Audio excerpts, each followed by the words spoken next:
오늘 말씀 제가 따라합니다. 일을 이루는 지혜. 일을 이루는 지혜라는 제목으로 함께 말씀의 은혜를 나누겠습니다. 우리가 계속해서 느헤미야 말씀을 읽어나가고 있습니다.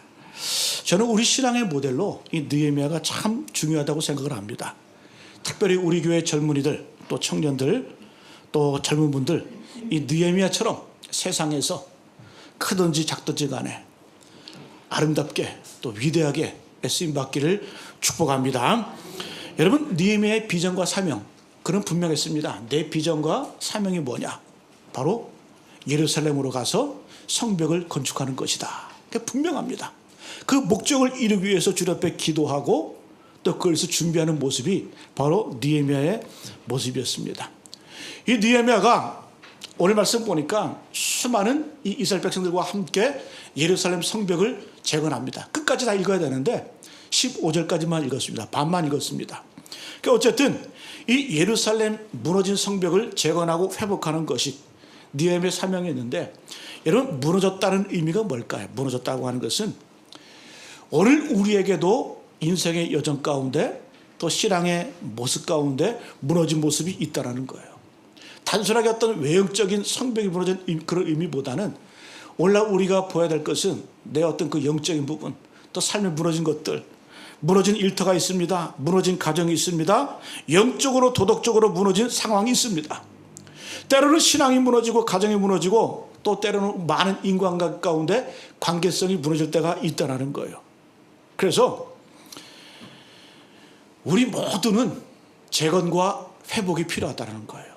오늘 말씀을 통해서 이 느헤미야가 성벽을 재건하는 모습을 통해서 무너진 우리 인생, 삶의 모습을 어떻게 다시 한번 일으키고 재건할 수 있는지 함께 주님 주시는 교훈을 깨닫는 우리 모두 되시기를 간절히 축복합니다.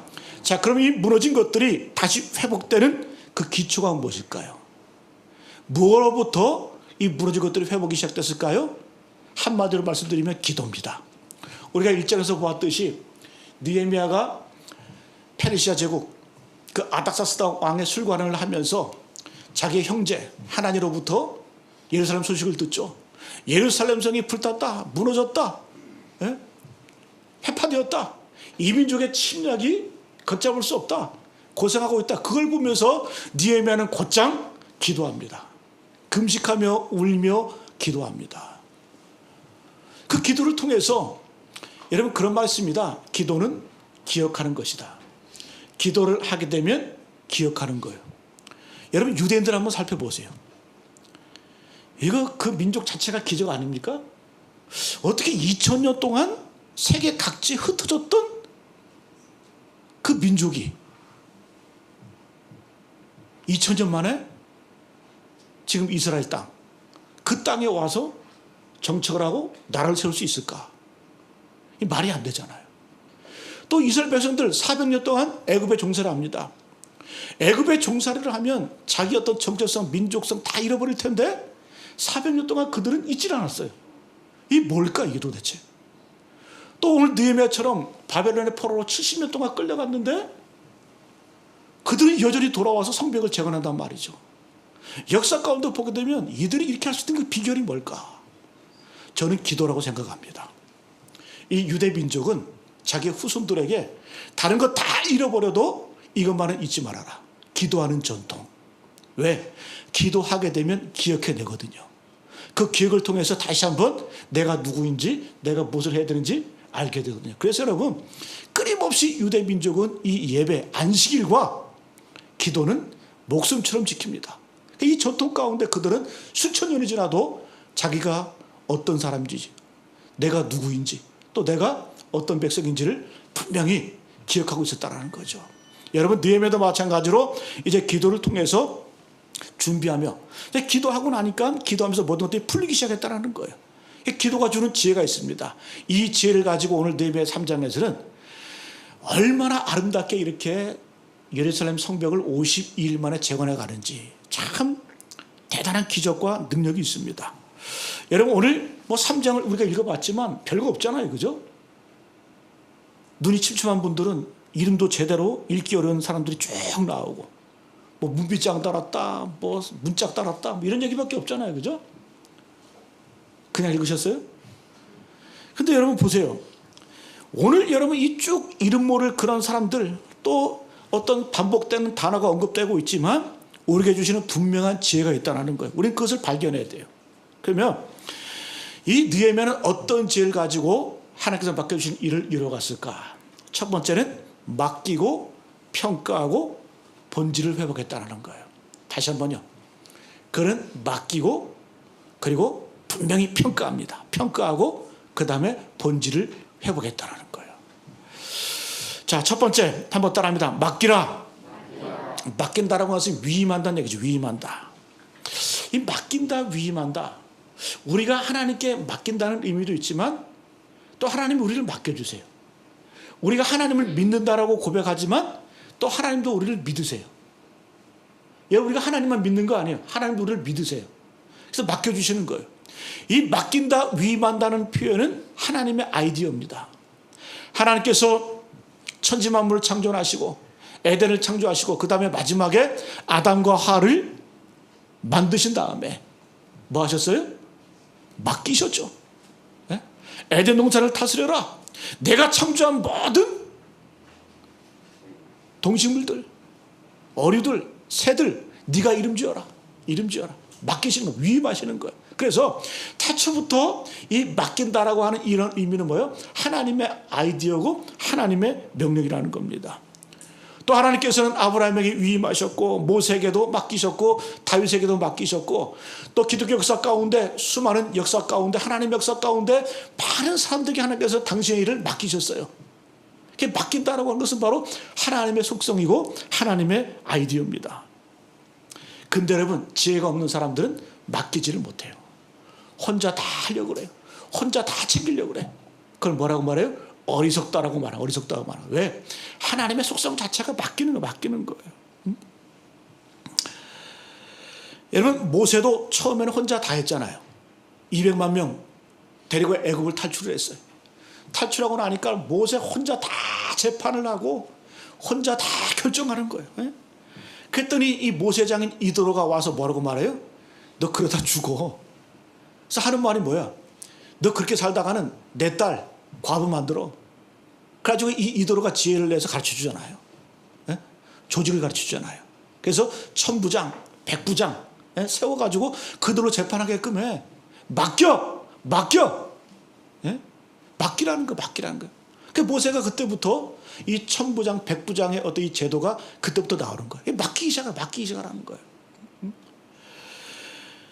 여러분, 출애굽기 18장에 보게 되면 그때 능력 있는 사람을 세우고 하나님을 두려워하고 진실하고 불의한 일을 하지 않는 사람들, 이런 사람들을 맡길. 그래서 맡긴다고 하는 것은 지혜입니다. 지혜.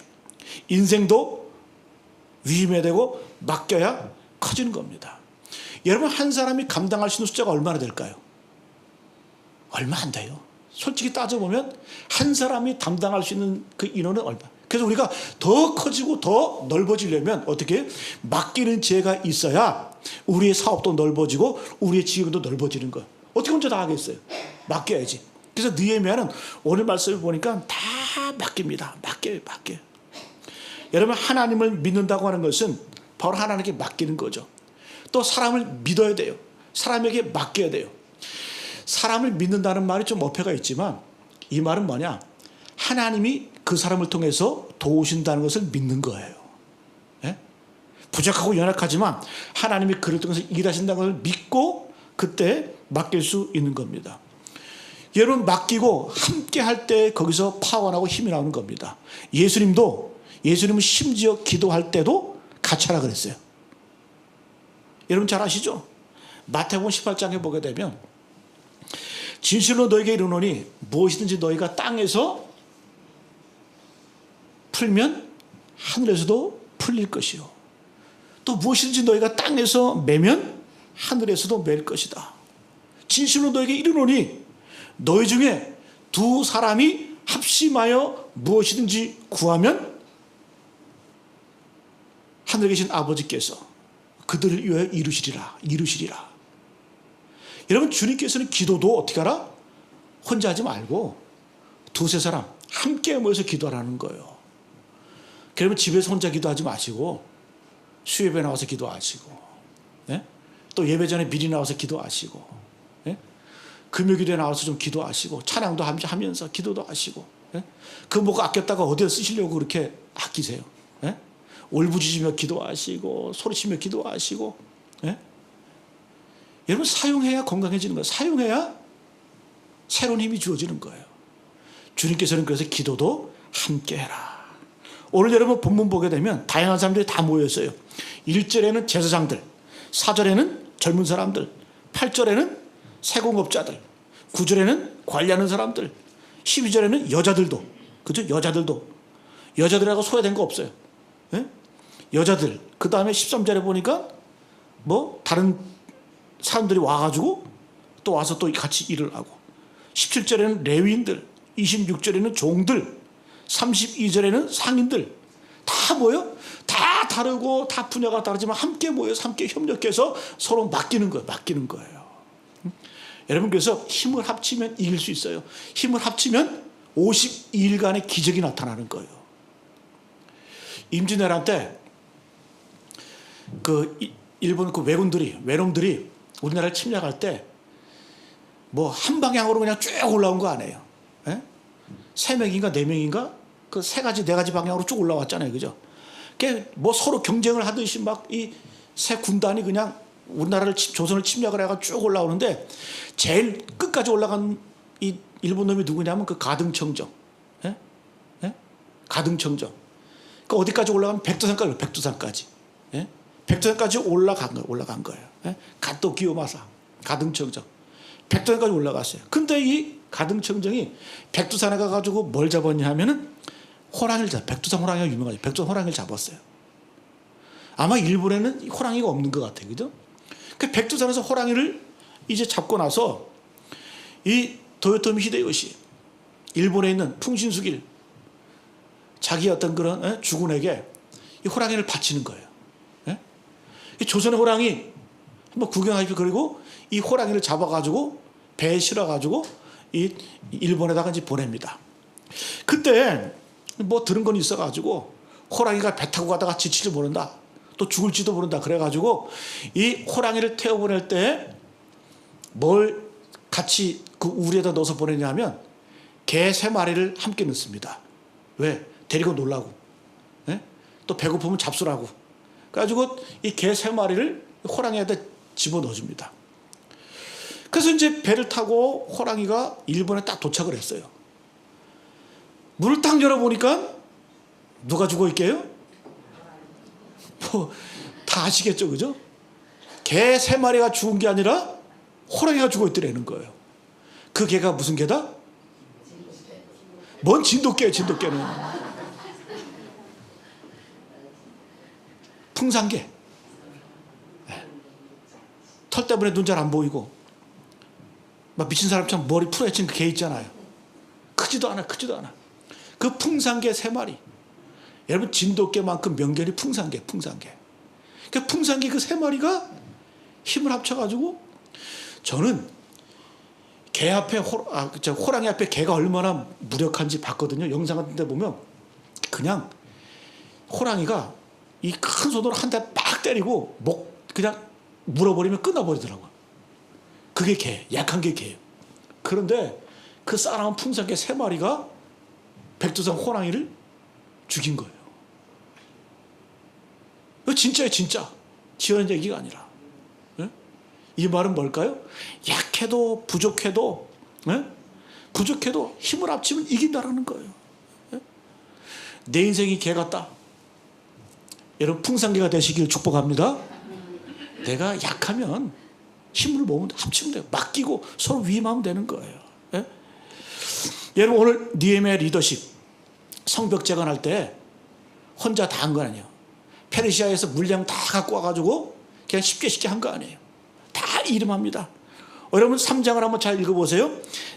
42개의 파트로 나눠요.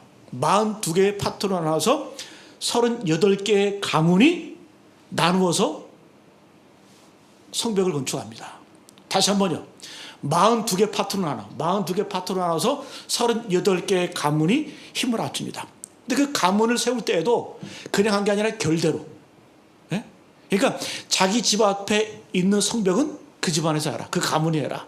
이렇게 맡기는 거예요. 자기 집안에 자기 집 앞 것들을 이게 하게 된다는 거예요.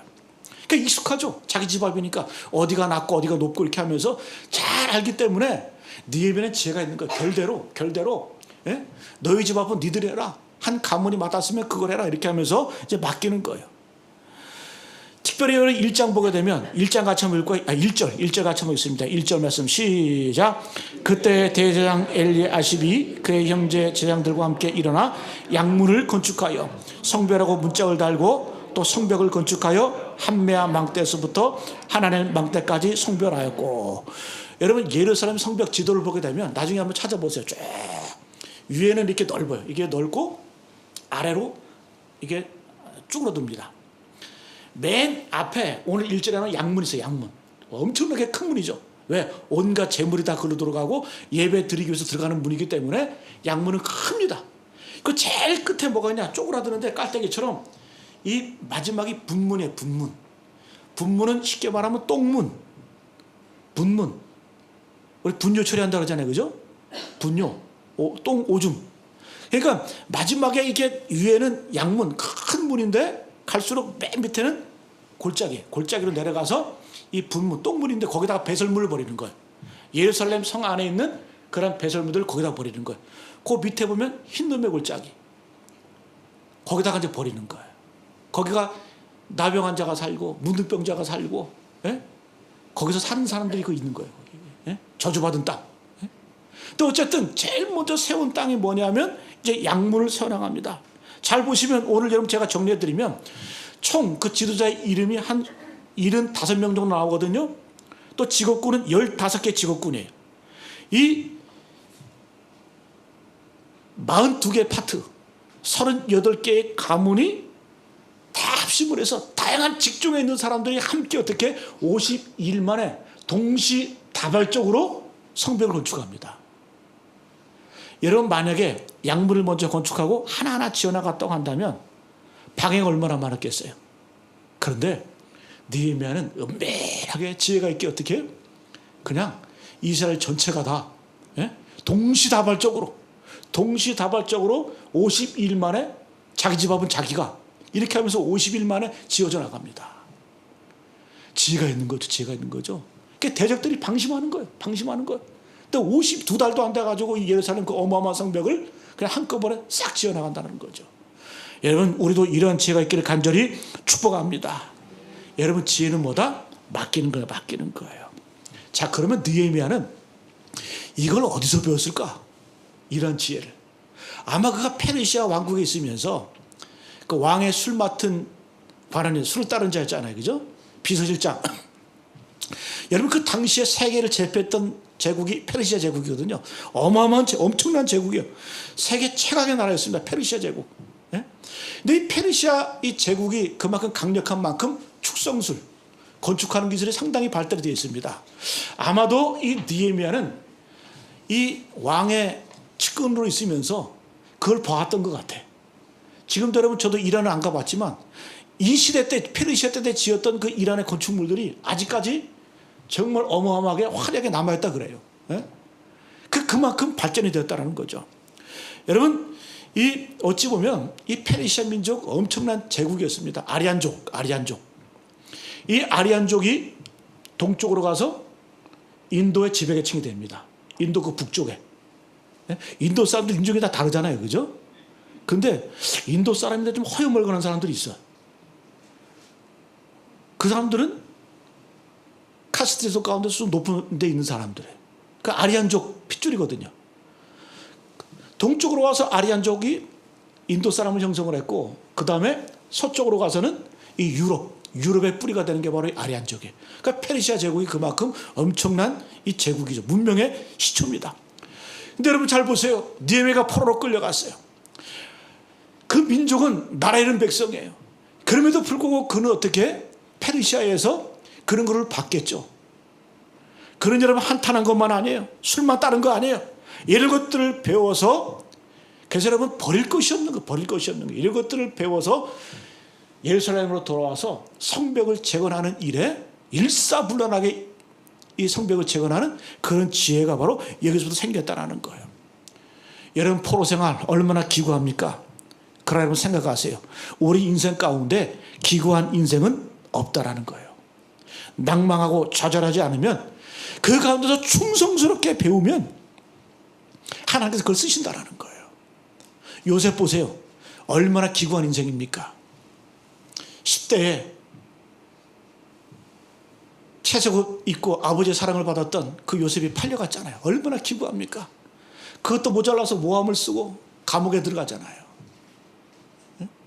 종이 되잖아요. 우리가 현실로 보게 되면 외적으로 보면 그 기구한 인생인 거예요. 근데 여러분, 노예로 팔려간 게 우연일까요? 그거 아니라는 거죠. 노예로 팔려갔는데 어느 집? 보디발의 집. 이 보디발의 집이 엄청난 집안이에요. 집안에 감옥에 있을 정도로. 예? 그곳에서 뭘 배웠을까요? 경제를 배웠겠죠. 예? 사람을 다루는 법을 배웠겠죠. 그러니까 여러분 이거 하나도 버릴 게 없는 거예요. 또 그가 감옥에 들어가서 누굴 만나니까 요즘 말로 말하면 범털들. 그죠? 우리 정치인들 또 경제인들 감옥에 들어가면 그 사람들 뭐라 그래요? 범털들 그러잖아요. 요즘 말로 말하면 이 요셉이 감옥에 가가지고 범털들 만난 거예요. 그 애굽왕 바로의 떡 맡은 관리, 술 맡은 관리, 이 범털들을 만나가지고 거기서 뭐 배운 게 많았겠죠, 그죠? 이게 하나도 어찌 보면 현실로 볼 때는 기구한 인생이지만, 그러나 그 모든 것 하나하나가 다 뭐다? 그의 인생의 밑거름이 되었고 도움이 되었다는 거예요. 모세도 보세요. 모세도 40년 동안 애굽 왕국에 있었잖아요. 그 버린 세월이 아닙니다. 그는 애굽 왕국에서 정치를 배웠고 온갖 학문을 배웠고 지혜를 배웠습니다. 또 40년 그가 쫓겨서 광야 생활을 합니다. 그가 광야에서 뭐 했을까요? 기구한 인생? 아니죠. 광야를 배운 거예요. 광야를 배운 거예요. 광야를 배운 만큼 광야를 인도해내는 거예요. 여러분, 하나님께서는 왜 모세를 들어서 광야를 인도했을까? 모세만큼 광야하는 사람 있어요? 없잖아요. 40년 동안 처가살이 하면서 광야에서 목자 생활하면서 속속들이 다 하는 거예요. 그게 지혜라는 거죠. 여러분, 쓰임받는 것, 그런 말 있잖아요. 하나님께서는 가본 만큼 인도할 수 있다. 가본 만큼. 모세는 광야를 알기 때문에 광야까지 인도했어요. 거기가 끝이에요. 여호수아는 가나안까지 인도했어요. 여호수아만큼 가나안 땅을 아는 사람 없어요. 왜? 정탐꾼으로 가봤잖아요. 가본 만큼 인도하는 거예요. 여러분, 그래서 우리가 이 땅을 살아갈 때 내가 이 땅을 살아가면서 힘들고 어렵고 고난이 있고 또 여러 고통 가운데 배우는 것, 그런 것 버릴 거 하나 없는 거예요. 다 뭐다? 하나님께 쓰임받는 밑거름이 될 수 있다는 거예요. 하나님이 왜 나에게 이런 경험을 주실까? 그게 바로 학교라는 거예요. 고난을 주시면 고난이 학교가 될 수 있는 거고, 내 삶에 상처가 있으면 그 상처가 학교가 될 수 있다는 거예요. 저도 지금도 아이러니한 게, 제 인생을 살아가면서 제가 30 넘어서 신학교 다니면서 1년 동안 선교사 훈련을 했거든요. 저는 솔직히 선교사 되려고 그렇게 생각을 깊이 안 했어요. 신학교 다니면서. 근데 우연한 계기로 1년 동안 선교사 훈련을 받게 되더라고요.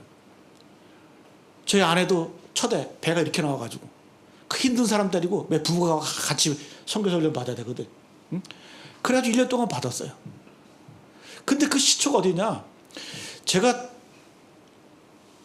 중고등학교 때 교회 다니면서 기도하면서 참 겁도 없지, 철도 없지. 그때만 해도 중고 가면 중공이라 중공. 거기 가서 순교해서 죽겠다고 생각을 했어요. 이게 지금은 후회가 되지만, 거두고 싶지만. 근데 그때 중고등학교 때 기도했던 게 지금 생각해 보면 어떤 우연치 않은 기회에 선교사 훈련 받게 하신 것 같아요, 하나님께서. 근데 또 그게 우연치 않게도 선교사 훈련 받은 게, 제가 30대 중국을 엄청나게 다녔거든요. 뭐 지하교회 지도자들하고 선교 공부하고 나누고 하면서. 근데 그런 게 계기가 되어서 하나님께서 그 길로 인도하신 것 같아요.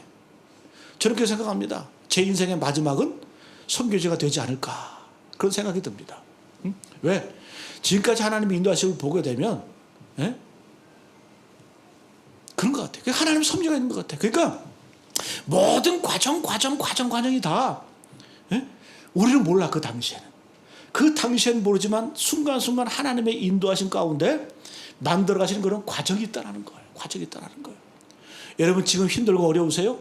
고난 있고 상처가 있으세요? 여러분 하나님께 주신 학교임을 명심하시기를 축복합니다. 그런 과정을 통해서 하나님께서 지혜 주시고 능력을 주시고 느헤미야처럼 요셉처럼 모세처럼 하나님께 쓰임받는 종들이 될 줄로 믿습니다. 그래서 우리가 이렇게 하나님께 지혜를 얻고 또 이걸 통해서 위임할 수 있고 맡길 수 있는 하나님의 지혜로 살아가시는 우리 모두 되시길 축복합니다. 두 번째는 한번 따라합니다. 평가하라. 여러분 일에는 반드시 평가가 따릅니다. 오늘 여러분 3장을 전체 보게 되면 70여 명이 쭉 기록되어 있어요. 이 말은 뭐냐? 기록했다는 얘기는 이들에게 공을 돌리는 거예요. 칭찬하는 거예요. 여러분 반드시 일에는 평가가 따르고 상이 따릅니다. 오늘 말씀에 나오는 이 언급된 인물들은 자랑스러운 이름들이에요. 기록을 하면서 이 사람들을 칭찬하는 거예요. 여러분 무서운 이야기죠. 여러분 명심하세요. 우리가 이 땅을 살아가는 것, 주의 일을 하는 것 반드시 평가가 따릅니다. 반드시 하나님의 평가가 있다라는 거예요. 내가 무엇을 했는지, 어떤 삶을 살았는지, 또 어떤 인생을 살았는지 하나님의 평가는 반드시 있다. 오늘 여러분 느헤미야는 자기의 수첩에 기록을 하는 거 이걸 다 기록을 해서 남기는 거예요. 근데 여러분 부끄러운 이름도 있어요. 5절 말씀 같이 볼까요? 5절 말씀 시작. 그 다음은 두고 사람들이 중수하였으나 그 귀족들은 그들의 주인들의 공사를 분담하지 아니했으며. 칭찬만 한 게 아니라 평가를 하는데 칭찬만 한 게 아니라 두고 사람도 어떤 사람들이다? 자기의 맡겨진 일, 특별히 드고와 귀족들은 주인들의 공사를 분담하지 아니했다. 안 한 것, 일 안 한 것, 헌신하지 않은 것, 맡겼는데 하지 않았다라고 분명히 5절에는 드고와 귀족들을 책망하는 내용이 나옵니다. 이거 그냥 써놓은 게 아니에요. 여러분 이 글을 읽을 때마다 드고와 사람들은 얼마나 천추의 한이 될까? 이거 자손 대대로 남는 거 아니에요? 우리가 느헤미야 때 예루살렘 성벽을 건축했는데 다른 사람들은 다 동참을 하고 심지어 장사꾼들, 노예들, 상인들까지 세공업자들 다 힘을 합쳐서 성벽을 건축하는 데 동참을 했는데 우리 족속, 우리 조상들, 드고와 귀족들은 뭐 했다? 한 일이 없다. 한 일이 없다라는 거예요. 또 특이한 사람들이 나와요. 4절 말씀 같이 하겠습니다. 시작. 그 다음은 학고스의 손자 우리아의 아들 무레봇이 중수하였고 그 다음은 무세사벨의 손자 베레기야의 아들 무슬람이 중수하였고 그 다음은 바나의 아들 사독이 중수하였고. 자 4절 보니까 우리아의 아들 무레못이 나와요. 근데 똑같은 이름이 또 어디 나오냐 하면 21절에 여러분 제가 읽어드릴게요. 그 다음은 학고스의 손자 우리아의 아들 무레못이 한 부분을 중수하여 엘리야십의 진문에서부터 엘리야십의 진보등에 이르렀고. 아니 동명이인이 아닐까 우리가 생각할 수 있는데 동명이인이 아니라는 걸 어떻게 알 수 있냐? 학고스의 손자 우리아의 아들 무레못이라고 분명히 언급합니다. 4절과 21절에 똑같은 사람이 두 번 나와. 이 말은 뭐냐면 이 무레못은 자기가 한 일도 감당했지만 쉽게 말하면 땜빵도 했다. 땜빵. 자기에게 맡겨진 일만 한 것이 아니라 반드시 구멍난 데가 있을 거 아니에요. 그죠? 아마 드고와 귀족들이 이게 회피한 것, 아마 무레못이 했던 것 같아. 그래서 무레못을 두 번 언급됩니다. 얼마나 자랑스러울까요? 무레못은 시키지 않은 일까지 감당했다라고 느헤미야는 꼼꼼하게 다 적어놔요. 여러분 반드시 기록된다라는 거예요. 주님 뭐라고 말씀해요? 70명을 전도대 파송하고 난 다음에 예수님 당시에 제자들이 와가지고 주여 우리가 선포했더니 예수님으로 선포했더니 귀신들이 떠나가더이다 이렇게 하니까 예수님 뭐라고 말씀해요? 귀신들이 떠나가고 기뻐하지 말고 너의 이름이 하늘에 기록된 것을 기뻐하라. 여러분 반드시 우리의 행적, 우리의 이름들이 생명책에 기록되고 하나님의 어떤 심판대 앞에 평가책에 기록된다는 것을 명심하시기를 축복합니다. 이거 무서운 이야기예요. 무서운 얘기예요. 여러분 느헤미야 2장 20절 우리가 지난주에 읽었잖아요. 하나님의 평가 가운데 버림받은 사람들의 특징이 나와요.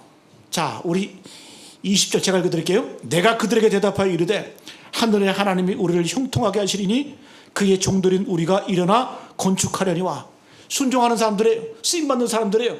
하늘의 하나님이 형통케 하실 것이다. 근데 여기서 끝나는 게 아니라 오직 너희에게는 예루살렘에서 아무 기업도 없고 권리도 없고 기억되는 바도 없다 하였느니라. 얼마나 처절합니까? 수많은 사람들이 일어나 성벽을 건축했는데 동참하지 않고 뺀질거리고 빠지고, 이런 사람들은 뭐라고요? 그들은 기업도 없다. 예루살렘 기억된 바도 없다. 권리도 없다. 기억되지 못한다. 얼마나 비참한 현실입니까? 그 이름이 지워진다라는 얘기예요. 지워진다는 얘기예요. 여러분 어떤 사람이 지혜 있는 거예요? 하나님께서 나를 평가하신다. 여러분 이걸 아는 사람이 진정한 지혜자인 줄로 믿습니다. 마지막 따라합니다. 예배하라. 성벽의 중심, 성벽 건축의 중심은 예배입니다. 예배. 제일 먼저 양문을 건축해요. 양문. 이 양문은 양이 들어가는 문이에요. 주께서 뭐라고 말씀해요? 나는 양의 문이다. 그래서 그 문은 큽니다. 성벽도 넓어요. 그래서 이민족이 침략을 할 때 어디 먼저 공격했냐? 양문으로 들어와요. 맨 아래 똥문, 북문은 거기 골짜기이기 때문에 그로 침략을 안 해. 어디로 들어오냐? 그 북쪽에 넓은 그 양문으로 침략해 들어오는 거예요. 거기로 들어오는 거예요. 여러분 양문은 예배하는 곳입니다. 그래서 사단 마귀가 우리를 공격할 때 제일 먼저 뭐부터 공격하다? 예배 먼저 공격하는 거예요. 예배 먼저. 예배 먼저. 여러분 10개의 문이 있어요. 10개의 문이 있는데 제일 중요한 문이 뭐다? 양문과 분문이에요. 우리가 하나님 믿는다는 건 뭐냐? 단순하게 말하면 양문으로 들어가서 예배하는 거예요. 그리고 십자가의 보혈을 의지해서 회개함을 통해서 내 옛된 삶을 버리는 거예요. 분문. 양문으로 들어가서 분문으로 나오는 거예요. 나의 죄악된 모든 것들이. 이게 믿음 생활이잖아요. 예수님의 제자들도 버리고 쫓았다고 말씀하잖아요. 배를 버리고 부친을 버리고 자기가 가진 것들을 버리고 주를 쫓았다. 하나님을 믿는다는 얘기는 뭐냐? 예배자가 되는 예배자. 그 다음에 버릴 것 버리는 거예요. 그리고 자기 십자가를 지고 주님을 따라가는 겁니다. 여러분 양문을 제일 먼저 세웠다는 얘기는 뭘까요? 양문을 세웠다는 얘기는 예배가 가장 중요하다는 거예요. 예배가 가장 중요하다는 거예요. 그래서 여러분 예배 제대로 드리면 나머지는 자동이에요.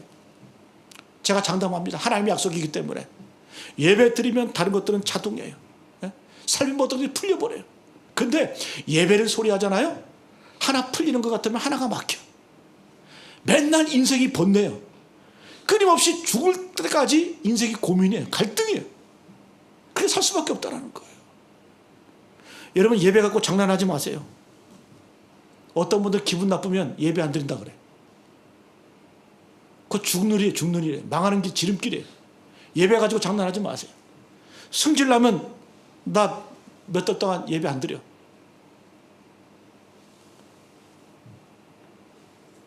그거 죽으려고 그러는 거예요. 여러분 예배는 딜을 하는 거 아니에요.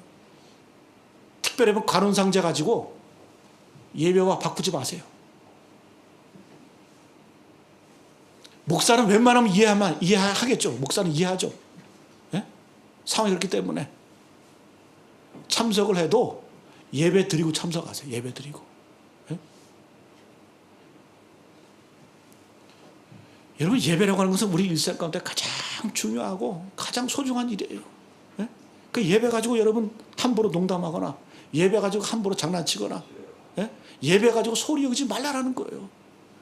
이스라엘 백성들은 가장 먼저 성벽을 건축하면서 양문 그들은 알아요. 지금도 그들은 안식일, 예배, 목숨이죠. 목숨. 그 어떤 것보다도 다 정지하는 거예요. 멈추고 주 앞에 예배 드리는 거예요. 왜? 그 민족은 알기 때문에 예배의 중요성을.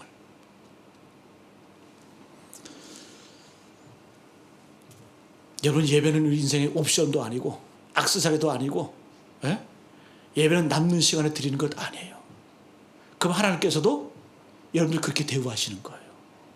내가 예배를 통해서 하나님을 내 인생 가운데 최우선순위로 대접하면 하나님도 우리를 그렇게 대접하세요. 오죽하면 여러분 성경에 요한복음 4장에 신령과 진정으로 예배할 때가 오나니 곧 이때라. 아버지께서는 자기에게 이렇게 예배하는 자들을 찾으시느니라. 하나님이 찾는 사람들은 어떤 사람이라고? 예배하는 자를 찾으시느니라.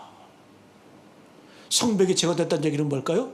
다 무너졌어요. 그런데 제일 먼저 세우는 게 뭐다? 예배를 세워나가는 거예요. 예배를 세워나가는 거예요. 오늘 말씀 마치겠습니다. 여러분 오늘 3장 어려운 장이에요. 이름만 많이 나오고 근데 여러분 우리에게 주는 메시지 의미가 큽니다. 느헤미야가 어떻게 일을 만들어가고 어떤 지혜로 일을 만들어갈까? 첫 번째는 뭐라고요? 맡기는 것, 위임하는 것.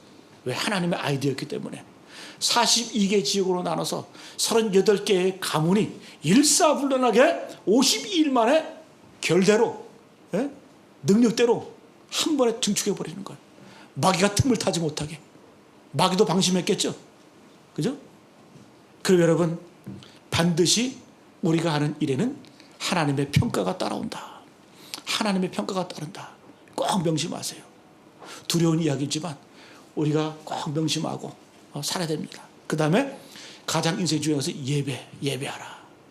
이 예배를 통해서 하나님께서는 우리 삶의 모든 문제를 해결해 주시고 또 능력 가운데 거게 될 줄로 믿습니다.